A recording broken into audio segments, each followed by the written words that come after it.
하나님은 찬송을 받으시는 분, 예배를 받으시는 분이다라고 성경은 말하고 있습니다. 왜냐하면 하나님으로부터 구원이 나오기 때문이다라고 시편 62편 1절에 기록을 하고 있습니다.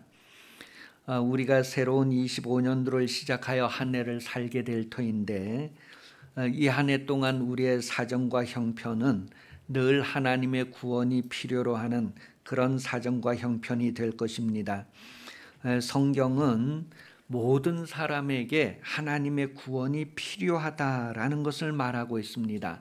여러분에게도 하나님의 구원이 필요하고, 여러분의 이 한 해 동안에도 매 순간마다 하나님의 구원이 필요할 것입니다. 우리는 그것을 고백하고 하나님을 구하되 항상 하나님의 얼굴과 능력을 구하는 삶을 살아야 할 것입니다.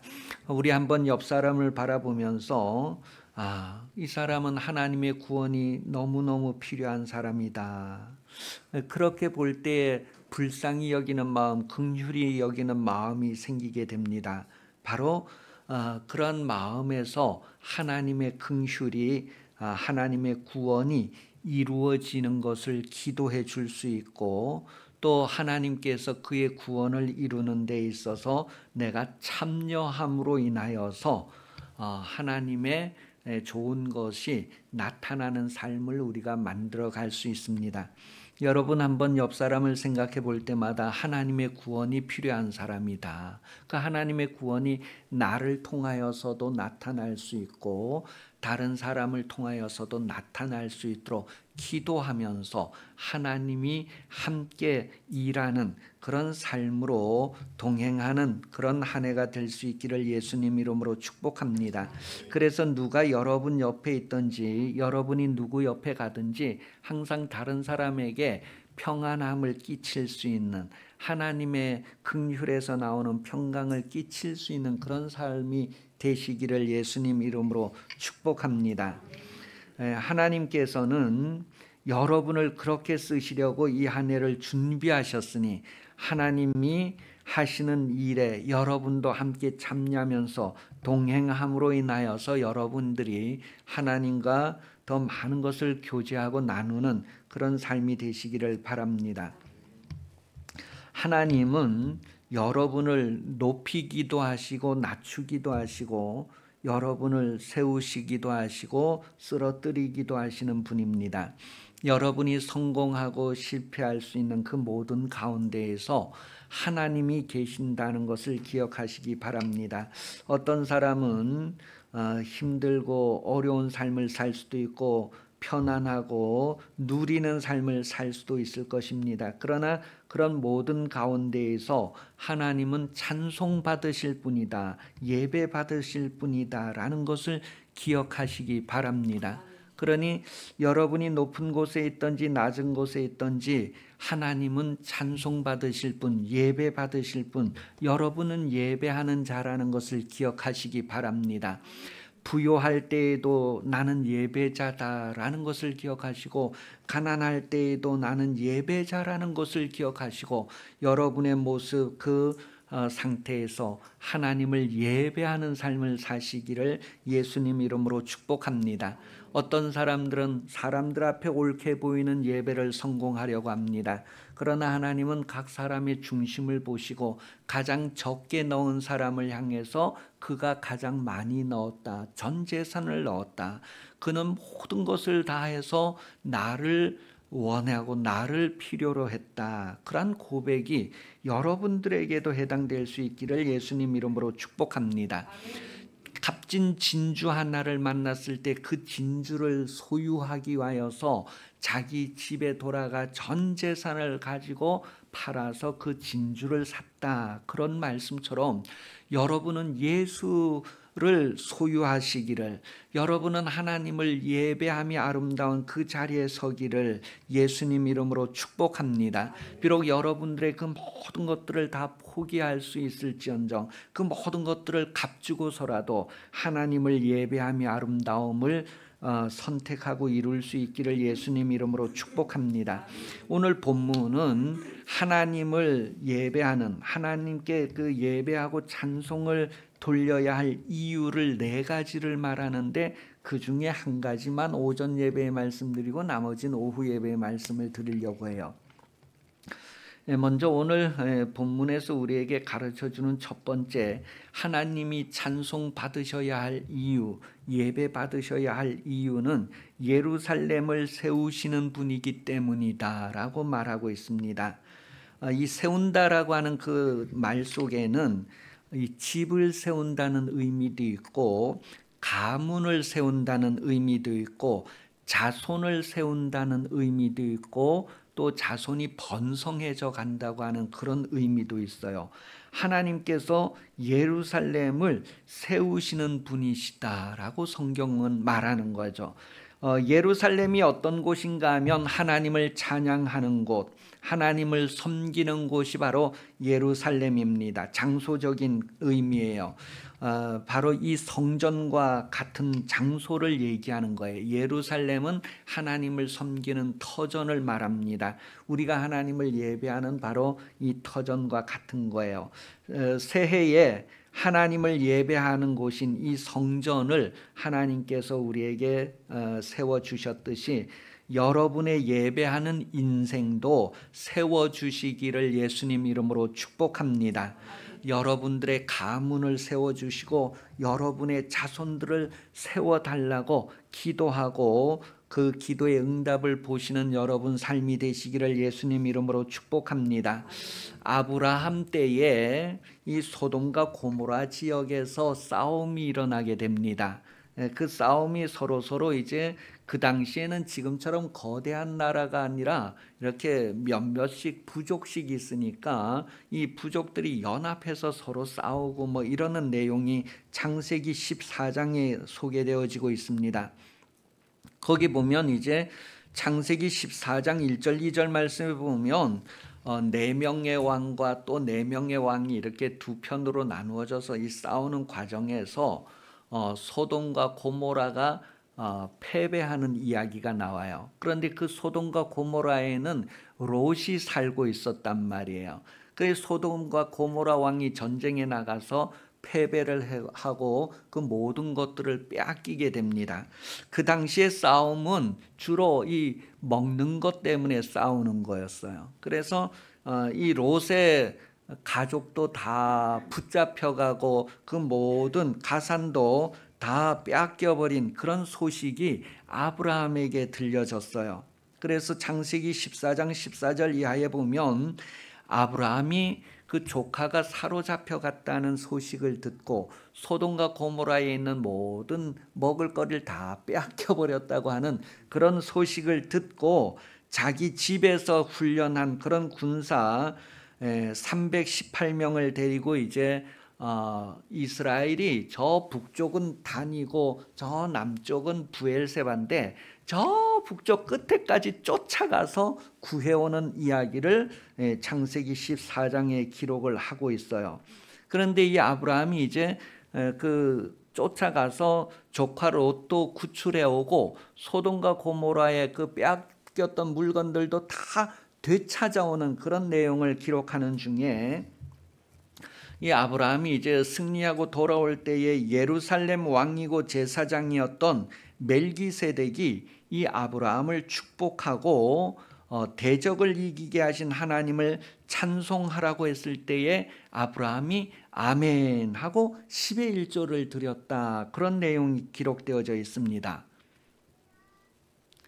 이 지금 예루살렘을 세우신다고 하는 내용을 말씀드리는데 이 예루살렘이라고 하는 곳이 바로 하나님을 찬송하는 터전이란 말이에요. 그런데 이 예루살렘을 세우신다고 했을 때 먼저 이 예루살렘에 대한 이야기가 지금 창세기 14장에 나오는 거예요. 바로 이 예루살렘의 왕이고 제사장이 누구였느냐 하면 멜기세덱이었단 말이에요. 그래서 이 멜기세덱이 승리하고는 그 아브라함을 향해서 지적해 주는 것이 너가 이번에 이렇게 승리한 것이 누구 때문인지 아니? 너가 지금 조카 롯을 구원하고 이 전쟁에서 구원을 얻은 것이 누구 덕분인지 아니? 그랬을 때 하나님이다라는 것을 가르쳐 줍니다.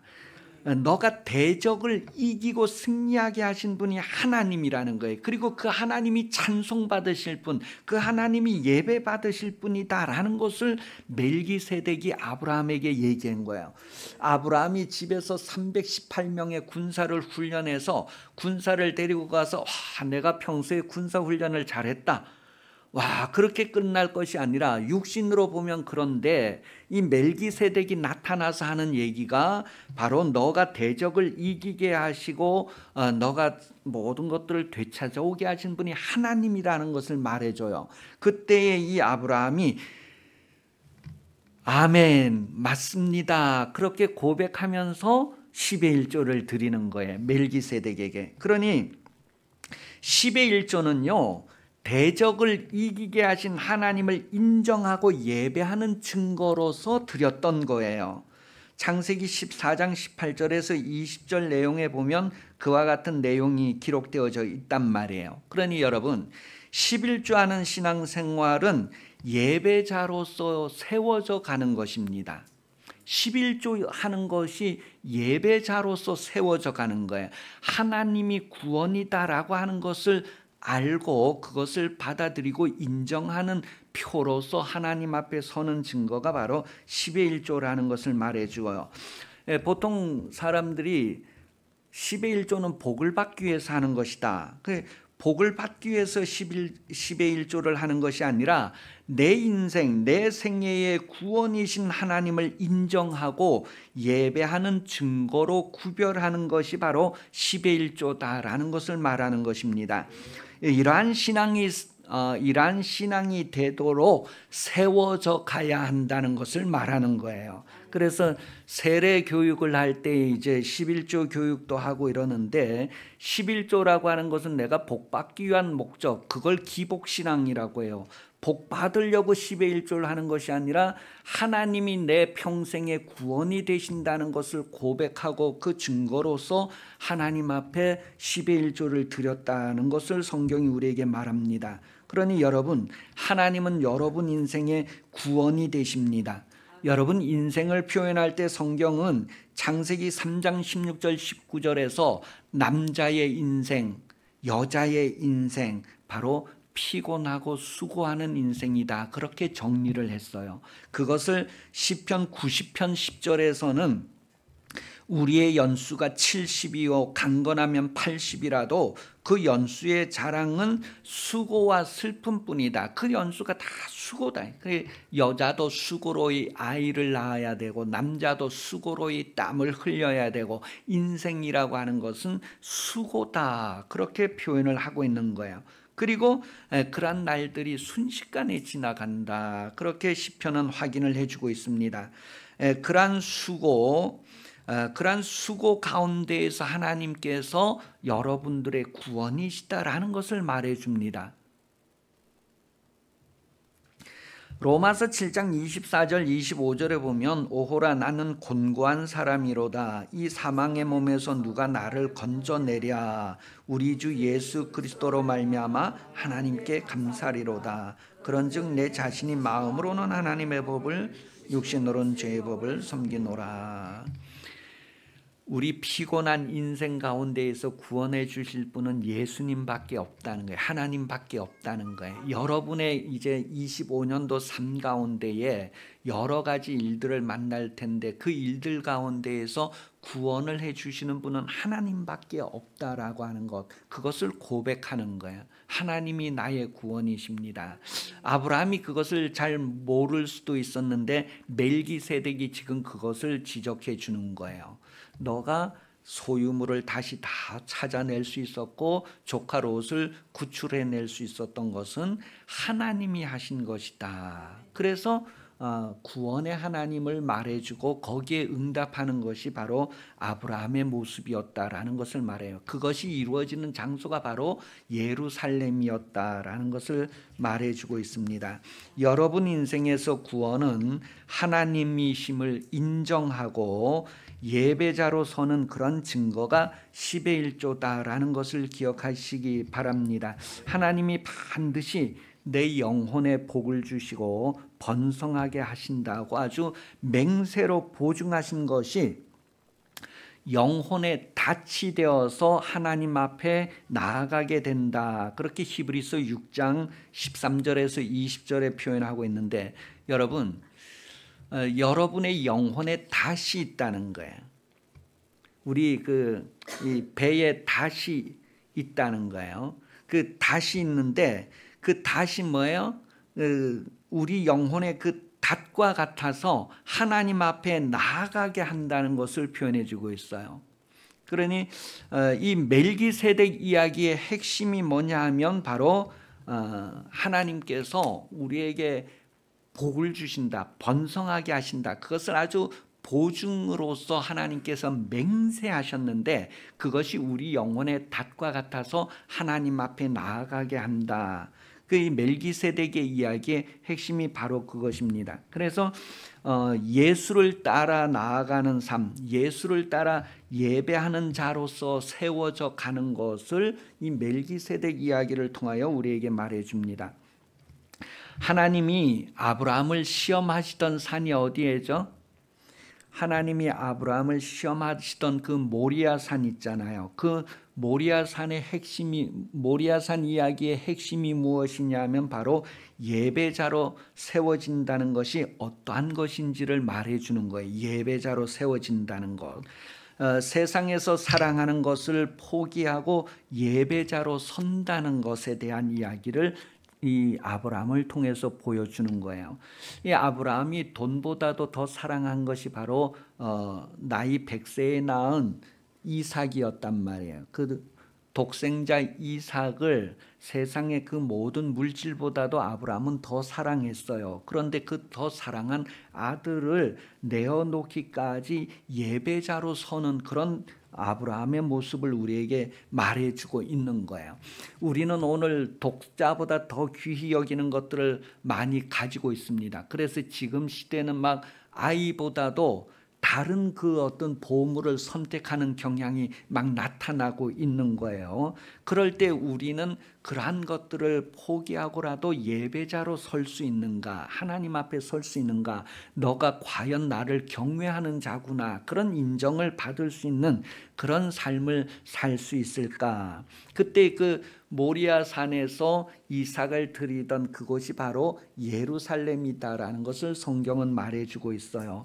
또 구약의 다윗이 잘 나갈 때에, 다윗이 막 일취월장할 때에 이 다윗이 내가 인구 조사를 해봐야 되겠다. 내가 거느리고 있는 백성이 얼마나 되는가, 내가 군사를 일으킬 수 있는 능력이 얼마나 되는가 하고 인구 조사를 하게 되는데, 그때 그 군대 사령관 요압이 하나님은 왕의 이 백성들을 100배나 더 많이 하실 수 있는 분이십니다. 그런데 굳이 왜 인구조사를 하려고 합니까? 그 인구조사하려고 할 때 그 순간에 다윗의 마음은 자기가 얼마나 위대한 왕인가, 얼마나 많은 군사들을 내가 움직일 수 있는가 하는 그런 거에서 이제 조사를 해보는 거예요. 그런데 그것을 알기 때문에 이 요압이, 군사령관 요압이 하나님은 이 백성을 100배나 더 하실 수 있는 분인데 굳이 왜 인구조사를 합니까? 그랬는데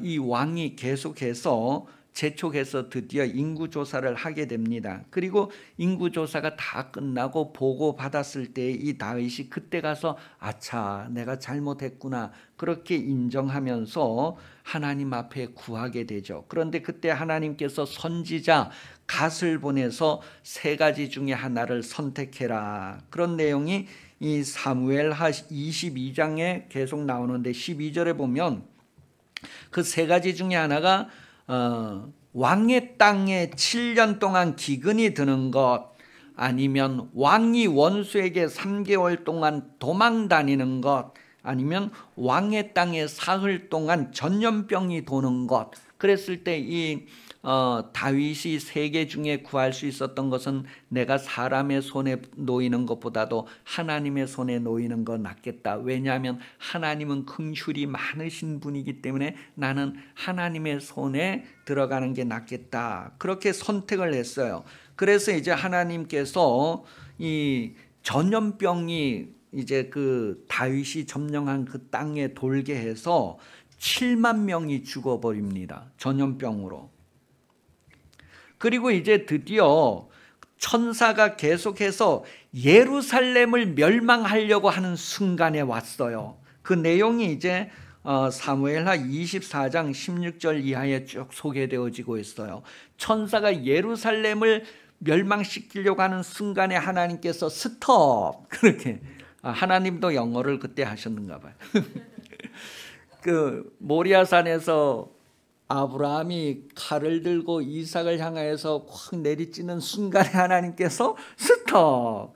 지금 여기에 이 천사가 예루살렘을 멸망시키려고 하는 그 순간에 하나님께서 스톱하시면서 다윗으로 하여금 제단을 쌓게 하고 기도하게 하심으로 말미암아 재앙을 멈추는 이야기가 이 사무엘하 24장에 이제 1절부터 끝까지 쭉 나오고 있어요. 자, 그때 그 천사가 그 이렇게 멸망시키려고 하던 그 자리가 어디냐면 바로 아리우나, 성경에서는 또 오르난이라고도 하는데 이 아리우나의 타작 마당이었단 말이에요. 그래 거기에서 이 아리우나가 다윗에게 우리 집에는 송아지도 있고 우리 집에는 이 송아지를 태울 번제 불태울 나무도 있다. 내가 공짜로 드릴게 하나님께 제사 드려라. 그때 이 다윗이요, 나는 값없이 예배하지 않겠다. 그러면서 이제 값을 치르고 그것을 사서 번제를 드리는데 그때 값이 바로 50세겔, 은 50세겔이다. 그래서 이 50세겔이 579g을 얘기해요. 이 579g 은 50세겔이 레위기 27장 3절에 보면 한 사람의 평생 값을 얘기해 주고 있어요. 한 사람을 사서 하나님 앞에 드린다고 했을 때 그 사람의 값, 그 사람의 그 평생의 가치가 바로 이 은 50세겔이었다는 거예요. 그러한 비용을 들여서 다윗이 제물을 사서 그 오르난의 타작마당에서 하나님 앞에 번제를 드렸던 곳, 그것이 바로 예루살렘입니다. 그러니 아브라함이 이삭을 드렸던 곳, 바로 이 다윗이 그 하나님 앞에 이렇게 번제를 드렸던 그곳, 그것이 다 예루살렘이란 말이에요. 그 예루살렘은 하나님을 예배하는 곳, 찬양하는 장소를 얘기해요. 그런데 그 예루살렘이 무너진 거예요. 그 예루살렘이 무너졌는데 하나님이 그 예루살렘을 다시 세운다라고 하는 내용을 오늘 성경 말합니다. 여러분, 예루살렘이 왜 무너졌을까요? 평화의 터전이 왜 무너졌을까? 평화를 주시는 하나님을 몰랐기 때문이다. 그렇게 성경은 말하고 있습니다. 그래서 평화를 주시는 하나님을 알아야 된다고 하는 것, 성령으로 알고 성령으로 세워져 가야 된다는 것을 성경이 말하고 있습니다. 이사야서 2장 3절에 보면 많은 백성이 가며 이르기를 오라 우리가 여호와의 산에 오르며 야곱의 하나님 전에 이르자 그가 그의 길을 우리에게 가르치실 것이라 우리가 그 길로 행하리라 하리니 이는 율법이 시온에서부터 나올 것이요 여호와의 말씀이 예루살렘에서부터 나올 것임이니라. 거기에 많은 사람이 간다고 했을 때 미가서 4장 2절에서는 많은 이방 사람들이 간다 그렇게 표현을 하고 있어요. 많은 사람들이 하나님을 예배하기 위하여서 가는 곳인데 그곳이 바로 예루살렘이고 거기가 바로 하나님을 예배하는 터전이다라는 것을 얘기해 주는 거예요. 이렇게 하나님께서 그 무너진 예루살렘을 다시 세운다. 아브라함이 이삭을 드렸던 곳, 또 그곳에 야곱이 제단을 쌓았던 곳이다. 그렇게 창세기 22장 9절은 이야기하고 있어요. 그래서 하나님을 경외하는 예배가 회복되어지는 그러한 장소가 세워지는 것을 말하고 있어요. 오늘 우리는 우리 교회가 이렇게 예배당, 하나님을 예배하는 장소가 이렇게 세워졌잖아요. 그죠? 여기에 이제 하나님을 예배하는 자들이 세워져야 하는 것을 성경 말합니다. 그러니 이 예배 장소가 세워지고 예배하는 자들이 바르게 예배할 때에 무수한 영혼들이 몰려온다는 것을 예레미야 3장 17절을 통하여서 확인을 해주게 됩니다. 예레미야 3장 17절 그때 예루살렘이 그들에게 여호와의 보좌라 일컬음이 되며 모든 백성이 그리로 모이리니 곧 여호와의 이름을 말미암아 예루살렘에 모이고 다시는 그들이 악한 마음과 완악한 대로 그를 행하지 아니할 것이며. 여러분, 예루살렘이 세워지고 예배자들이 세워지고 막 그러기로 사람들이 몰려오는 것, 그런 것들을 지금 오늘 본문 말씀에서 기록하고 있단 말이에요. 그렇게 되기 위해서는 완악하지 않아야 된다. 그렇게 마지막 부분에 표현을 하고 있어요. 다시는 그들의 악한 마음에 완악한 대로 그들을 행하지 아니해야 된다는 것을 기록하고 있어요. 자, 그렇게 되도록 완악하지 않아야 된다. 그래서 그것을 바로 겸손, 그 부드러움, 그렇게 말하고 예수님의 마음이다. 그렇게 마태복음에서는 표현을 하고 있어요. 예수님의 마음이 낮은 마음, 겸손한 마음이고 부드러운 마음이다. 그렇게 해서 예배자로 세워지는 것들이 바로 예수님의 모습을 이루는 것으로 우리에게 말해주고 있습니다. 하나님은 겸손한 자를 높이시고 겸손한 자를 붙들어 주신다 그랬어요. 이 한 해 동안도 우리가 이와 같이 겸손함과 부드러움, 바로 예배자로서는 예수님이 하나님을 섬기는 것 같이 그렇게 섬기는 자로서 우리 자신을 세워가야 할 것을 성경이 말하고 있습니다. 사람이 높여주는 것보다도 하나님이 높여주는 그런 삶을 살아야 됩니다. 하나님은 여러분을 세우시는 분이십니다. 여러분 자신을 겸손하게 낮추고 있으면 하나님께서 때가 되면 여러분을 세우신다는 거예요. 그런데 바리새인이나 서기관들은 스스로 높은 자리를 선택했고 스스로 세워지려고 했습니다. 스스로 세우는 것이 아니라 하나님이 세우시는 그런 내용을 성경 말하는데, 하나님은 과거에도 사람들을 세우셨고 지금도 사람들을 세우시고 앞으로도 사람들을 세우실 것입니다. 그 사람들은 바로 하나님을 예배하는 자, 하나님을 찬송하는 자들을 말합니다.